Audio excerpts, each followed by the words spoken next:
Europod. Éveille ta ville.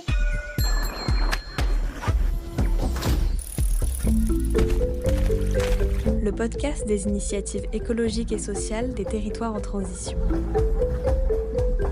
Vous voulez contribuer à protéger la planète, mais vous ne savez pas par où commencer? Vous êtes au bon endroit. Je m'appelle Hildegarde. Et moi, c'est Kelly. Nous sommes journalistes et pendant 5 mois, on a parcouru l'Europe en transport en commun. Notre objectif, documenter des solutions concrètes pour faire face aux crises écologiques et sociales et leur permettre de traverser les frontières. De l'Allemagne au Portugal, en passant par l'Italie, l'Espagne et la Roumanie, on vous emmène à la rencontre de citoyens, d'associations, de chercheurs, d'entreprises et d'institutions qui façonnent les villes de demain. À quoi ça vous fait penser, la crise climatique ? Quelles images est-ce que ça vous évoque ? Quel que soit le tableau que vous avez en tête, sachez qu'il est très probablement influencé par les médias que vous consommez. Découvrez comment dans ce 15e épisode d'Éveille ta ville, mené à Pavia, en Italie. Comment les médias façonnent-ils nos représentations du monde ? En tant que journaliste, c'est une question que je me pose tout le temps. Je le sais, chaque mot convoque une image différente de la réalité. Le langage, c'est la clé qui ouvre des portes vers une infinité d'imaginaires. Un outil fascinant, mais qui peut être mal utilisé, voire utilisé à mauvais escient, notamment pour couvrir des sujets sensibles comme le climat et le genre. Août 2023. Je suis enfermée dans ma chambre, volets fermés, en train de descendre mon 3e litre d'eau de la journée. Je lis la presse sur mon téléphone. Sous mes doigts défilent des photos d'enfants jouant sur la plage, de vacanciers qui bronzent et de crème glacée. Ce sont les images que certains médias choisissent pour illustrer la canicule. Des images positives qui feraient presque rimer réchauffement climatique et sympathique.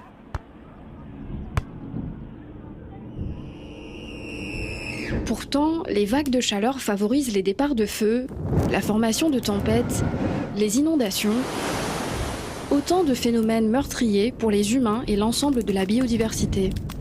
Oui, la crise climatique menace l'ensemble du vivant et remet en question l'habitabilité même de notre planète. Malgré ça, le sujet a tendance à être traité avec légèreté.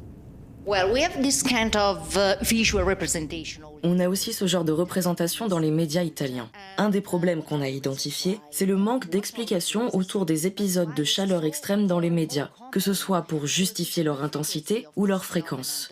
Un autre problème, c'est le fait de sous-estimer la gravité du phénomène. Certains médias s'en tiennent à expliquer la canicule par le fait que c'est l'été et qu'en été, il fait chaud. Point à la ligne. Il y a un manque de contexte, d'explication, de connexion entre les éléments.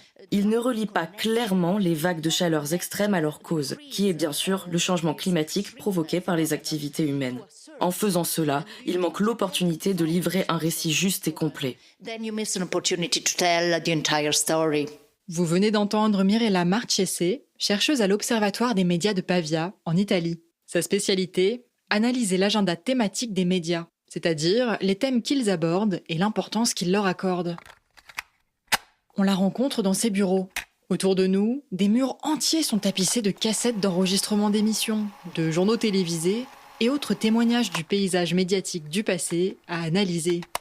En 2022, elle et 3 autres chercheurs et chercheuses de l'Observatoire de Pavia se sont associés à la branche italienne de Greenpeace pour mener une grande enquête. L'objectif ? Analyser la couverture des enjeux climatiques dans les principaux médias du pays.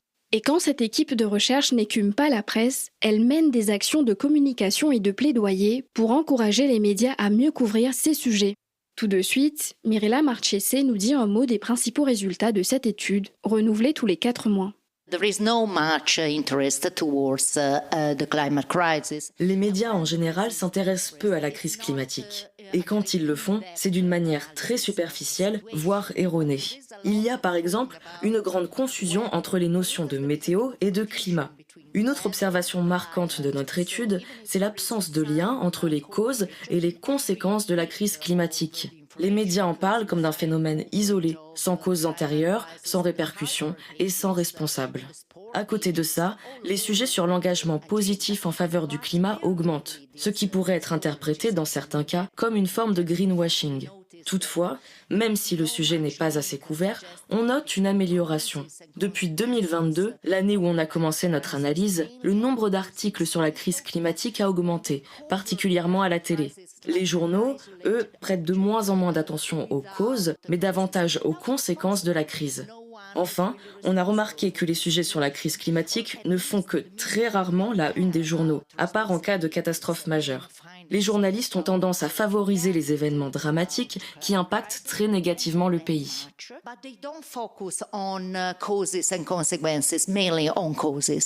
Alors, c'est très intéressant tout ça, mais en quoi c'est important d'analyser les discours des médias autour de l'environnement ? Pour en savoir un peu plus, on appelle Federico Spadini. Il est responsable de la campagne sur le climat dans les médias menée par Greenpeace Italie.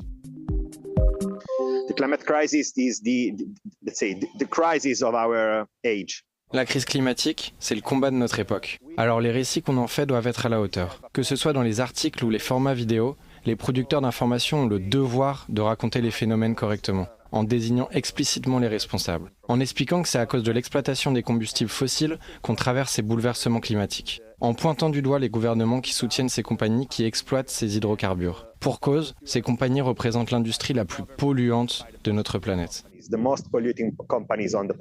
En tant que responsable de campagne, Federico Spadini coordonne l'enquête commanditée par Greenpeace et menée par l'Observatoire des médias de Pavia.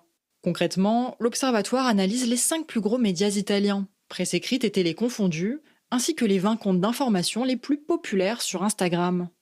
Greenpeace effectue ensuite un classement pour montrer au grand public les bons et mauvais élèves du traitement médiatique du climat. Pour ça, l'association se base sur des critères comme le nombre de sujets dédiés à la crise climatique, les angles choisis et la quantité de publicité autour des énergies fossiles. Par là, Greenpeace entend toutes les pubs émises par des multinationales comme Total Energy, Shell, Eni, mais aussi les compagnies aériennes et automobiles qui font la promotion de produits et services reposant sur ces combustibles. Federico nous explique comment les résultats de cette étude sont employés pour militer en faveur d'un meilleur traitement médiatique des enjeux environnementaux. On utilise les résultats pour faire pression sur les médias, pour les convaincre de revoir leur façon d'informer sur le climat. On les incite aussi à arrêter leurs sponsors et autres publicités liées aux combustibles fossiles. Dans l'étude, on a remarqué que la plupart des grands médias italiens dépendent de cette industrie pour rester à flot. Ils sont d'autant plus dépendants que la presse italienne est en crise. L'objectif de la campagne, c'est donc de les inciter à revoir leur modèle économique pour se libérer des énergies fossiles. C'est dans cet objectif qu'on a lancé la campagne Stampa Libera per il Clima, une presse libre pour le climat, en français. On démarche des médias écrits, en ligne, des chaînes de télé et des radios pour les inciter à signer notre charte. Quand ils le font, ils s'engagent à mieux traiter les enjeux climatiques et à ne plus recevoir d'argent d'entreprises qui exploitent les hydrocarbures. Ils peuvent arrêter immédiatement ou s'engager à réduire chaque année d'un certain pourcentage le montant perçu. On a créé cette coalition pour démontrer qu'il est possible d'informer correctement sur la crise climatique et de le faire sans dépendre de financement des industries qui sont les principales responsables de la situation écologique actuelle. Pour le moment, la coalition réunit une vingtaine de médias, dont le très connu Il Fatto Quotidiano, l'un des quotidiens les plus vendus du pays. On a aussi créé un réseau appelé Voci per Italia, Voix pour le climat. Il réunit environ 80 experts éminents, comme des scientifiques, des climatologues, mais aussi des sociologues, des influenceurs et des acteurs. L'idée, c'est d'avoir un réseau de personnes à portée de main pour mieux traiter les enjeux de climat. En tant que journaliste, si vous cherchez, par exemple, un expert en greenwashing pour une interview, vous pouvez utiliser le réseau pour en trouver un. Ça vaut pour les personnes qui cherchent à organiser des conférences, à faire intervenir des experts dans les écoles. Je résume. Les médias publient trop peu de sujets sur le climat. Et quand ils le font, ces sujets ne sont pas assez creusés. En cas d'événements climatiques extrêmes, comme une vague de chaleur, un incendie ou une inondation, les médias mainstream ne font pas forcément le lien avec le dérèglement climatique. Ils n'abordent pas non plus suffisamment les causes et les conséquences de l'événement. Le problème, c'est que ça empêche le public de comprendre les relations entre activité humaine et climat. Et puis, il y a la question de la dépendance financière aux multinationales hyper polluantes qui partialisent le traitement de l'information. Voilà pour les failles relevées par l'enquête. Mais Kelly et moi, vous le savez maintenant, on aime bien constater les choses par nous-mêmes. Dans un italien approximatif, je pars nous acheter quelques grands titres de presse au kiosque à journaux du coin. Il Sole 24 Ora, e la stampa per favore. 3,70. Come? 3,70. Grazie. Grazie. Là, on est sur 24 Ore, un des plus célèbres quotidiens italiens. On a remarqué très peu d'articles en lien avec l'environnement. À vrai dire, il n'y a aucune rubrique planète, aucune rubrique écologie. Les seuls articles qu'on a trouvés dans cet énorme journal, c'est un article dans la rubrique immobilier qui va présenter en fait le fait de poser des panneaux photovoltaïques et d'avoir des toits verts comme des innovations exceptionnelles qui participent à, je cite, la démocratie urbaine. Donc on est sur quelque chose de très flou qui m'apparaît, moi, très techno-solutionniste. Voilà, énormément d'expressions hyper laudatives pour pas dire grand-chose, juste des toits où on a un petit peu d'herbe, quoi. On a aussi un petit supplément de la Repubblica dédié à la ville de Milan. Et les seuls articles qu'on perçoit qui sont en lien avec l'écologie, c'est à la toute fin du journal, à la page 20, sachant qu'on a 23-24 pages. Et ce sont des petits articles sur la mode durable. Donc ça passe bien après la culture, bien après le sport, bien après l'actualité politique. On est vraiment sur une fin de rubrique. Et bien sûr, des pubs partout, et notamment une dernière de couverture qui est dédiée à Enel, un fournisseur d'énergie et de gaz, sans compter les pubs pour les banques qu'on retrouve un petit peu partout. Un petit peu partout, ouais. Le panorama n'est pas très encourageant. Alors, outre les initiatives mises en place par Greenpeace, qu'est-ce qu'on peut faire pour rendre la presse plus climato-responsable ? On redonne la parole à Mirella Marchese, chercheuse à l'Observatoire des médias de Pavia. More data journalism, maybe. Je pense qu'avec plus de data journalisme, plus d'infographie, les médias permettraient mieux à leur public de comprendre les enjeux climatiques. On a aussi besoin de plus de slow journalisme, c'est-à-dire une production de l'information moins rapide où les rédacteurs auraient le temps de vraiment creuser leur sujet. La crise climatique, c'est un phénomène complexe, difficile à comprendre. Elle doit donc être abordée dans sa complexité, avec des analyses approfondies et en donnant la parole à des personnes qui sont réellement expertes du sujet. Experts in the matter. En gros, si on veut aborder la raréfaction de la ressource en eau, pas question d'inviter l'éditorialiste à la mode, qui a un avis sur tout, comme on en voit beaucoup sur les chaînes d'infos en continu. On fait plutôt l'effort de chercher, disons, un ou une hydrogéologue qui a travaillé sur le sujet en question. Ça paraît évident dit comme ça, mais quand vous consommez de l'info, je vous invite à bien faire attention à qui vous parle, et du haut de quelle expérience. Vous pourriez être surpris. De plus, l'étude montre que les personnes qui s'expriment davantage sur la crise climatique sont principalement des représentants d'entreprises, suivis par des politiciens, des institutions, et tout en bas de la liste, par des scientifiques, qui ne bénéficient que de 7% du temps de parole. Et à part le choix des sources, un autre axe d'amélioration, c'est de former directement les journalistes comme le fait l'Observatoire des médias de Pavia. On organise des ateliers sur le genre et les discours de haine dans les médias, en collaboration avec des associations de journalistes. On apprend aux participants à traiter des sujets sensibles en conservant une approche professionnelle. On a commencé à décliner ce type d'atelier autour de la crise climatique en collaboration avec Greenpeace, en nous basant sur les résultats de l'étude réalisée en partenariat avec eux. Si possible, on aimerait aussi intervenir dans les écoles. Je suis convaincue que l'éducation aux médias est la clé pour que les générations futures comprennent mieux le monde. Et on ne peut pas s'intéresser à la planète sans prendre en compte la moitié de l'humanité qui l'habite. L'Observatoire a donc analysé le traitement des questions de genre dans les médias, comme vous l'avez entendu dans la réponse de Mirella. Laissez sa collègue Monia Azzalini, chercheuse et experte des questions de médias et de genre, vous en dire un mot. La chercheuse co-dirige la branche italienne du Global Media Monitoring Project, un programme de recherche international lancé en 1995 pour mieux analyser la représentation des femmes dans les médias. Elle nous partage ses principales observations. The representation of women in the news is bad. La représentation des femmes dans les médias est globalement très mauvaise. Elles sont à la fois sous-représentées et mal représentées. On a analysé le pourcentage de femmes qui s'expriment dans les médias italiens et qui font l'objet d'une actualité. Résultat, la proportion varie entre 25 et 30% environ selon les formats. Le reste des sources et des sujets d'information concernent les hommes. Et quand les femmes sont présentes dans les émissions ou les articles, ce n'est pas de la même manière que les hommes. Elles sont plus souvent interviewées pour exprimer une opinion populaire que pour partager leur expertise. C'est un problème majeur, puisque si on ne montre jamais de femmes dans une posture professionnelle, on nuit à leur représentation dans le débat public. Et puis, Ignorer une certaine tranche de la société, c'est contribuer à la rendre invisible. Je crois que les médias qui ne représentent pas dans sa diversité la société qu'ils sont censés servir sont voués à l'échec. Il faut représenter le monde dans sa richesse, qui va bien au-delà des profils d'hommes blancs de classe moyenne ou supérieure. Representative of the middle or upper class. Depuis la vingtaine d'années que Monia Azzalini analyse cette question, la chercheuse note une augmentation de la représentation des femmes dans les médias. Cependant, les progrès sont beaucoup trop lents. Et il en va de même pour la couverture médiatique des autres minorités. We have some problem with the transgender people representation. Les personnes trans sont sous-représentées dans les médias, ou alors, elles apparaissent de façon très stéréotypée. Côté diversité raciale, la plupart des personnes non blanches montrées dans les médias sont des migrants.